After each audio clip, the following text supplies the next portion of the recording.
আজকে সকালে ঘুম থেকে উঠেই মন চাইলো একটু গ্রামে যাওয়ার জন্য। তাই তো চলে গেলাম গ্রামের বাড়িতে। আর গ্রামের বাড়িতে যেই দেখেন চলে যাচ্ছি বাগানে, আর বাগানের দিকে যেতেই পুকুর পাড়ের পরিবেশটা দেখেন, বাতাসে গাছগুলো কি সুন্দরভাবে দুলছিল। আসসালামু আলাইকুম এভরিওয়ান, কেমন আছেন সবাই?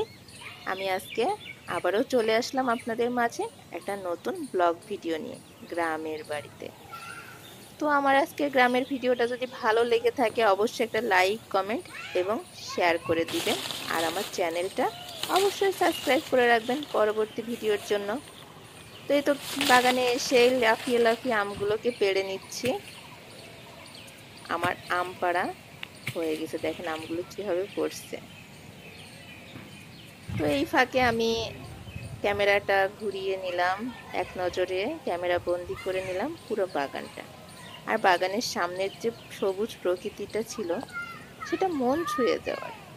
গ্রামে আসলে না এই সবুজের মাঝে ঘুরতে অন্যরকম একটা ফিল কাজ করে। এখন ছিল ভর দুপুর বেলা, আর এই ভর দুপুর বেলা গ্রামে এসে বাগানে চলে যাচ্ছি আমরা আম মাখিয়ে খাওয়ার জন্য। এই তো আমগুলোকে কুড়িয়ে নিলাম।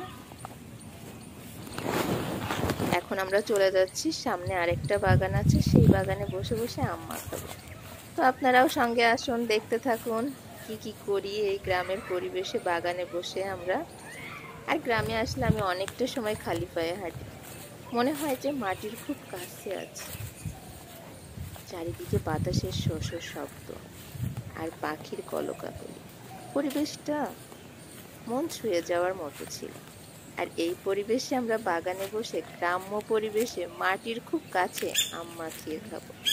উফ, ভাবা যায় ফিলটা। ও নো, এটা কি হলো আমার সঙ্গে?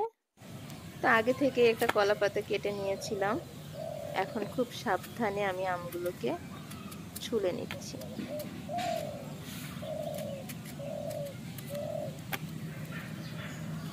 আপনারা কি কখনো এমন গ্রাম্য পরিবেশে কলা পাতার উপর আম মাখিয়ে খেয়েছেন?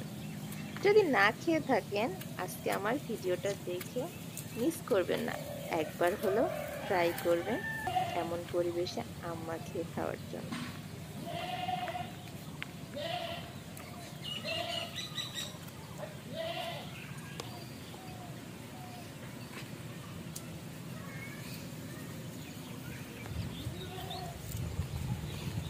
এই তো সর্বশেষ আমটাও আমি ছুলে নিচ্ছি।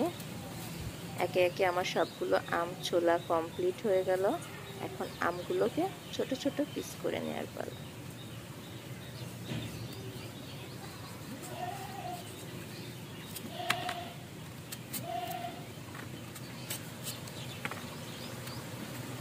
আজকে কাঁচা আম কাটতে কাটতে ছোটবেলায় হারিয়ে গেলাম। ছোটবেলায় কত বাগানে আম পেড়েছি, আর বসে বসে সেই বাগানেই খেয়েছি আমরা খেলার সাথীদের সাথে। সবকিছু ফিরে পাওয়া গেলেও শৈশব কখনো ফিরে পাওয়া যায় না, তাই না? আম কাটার কুটুর কুটুর শব্দ আর বাতাসের শশ আওয়াজ, সাথে পাখির কলকাকলি, সব মিলে মিশে একাকার। আর সঙ্গে এই পরিবেশে আমি আম মাখিয়ে খাবো। ভাবতে পারছেন আপনারা? একটাবার চোখ বন্ধ করে ভাবেন তো, আমি যে পরিবেশে আছি সেখানে যদি আপনারা এখন থাকতেন তাহলে কেমন হতো। শহরের ব্যস্ততা কোলাহল সবকিছুকে উপেক্ষা করে গ্রামে চলে এসেছিলাম। আর গ্রামে এসেই চলে গিয়েছিলাম বাগানে, বাগানে বসে আম মাখিয়ে খাওয়ার জন্য।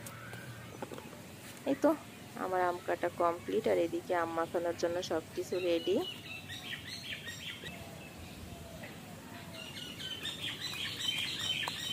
তো কিছুটা লবণ দিয়ে দিলাম, এবার দিব শুকনো মরিচের গুঁড়ো, আর এর সাথে দিব পরিমাণ মতো ধনের গুঁড়া।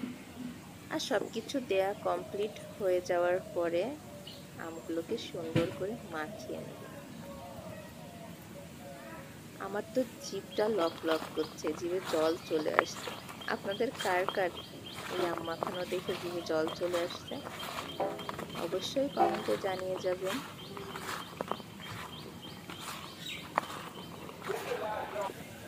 এই তো আম মাখানো প্রায় শেষের দিকে। তো এখন শুধু খেয়ে দেখার পর উফ,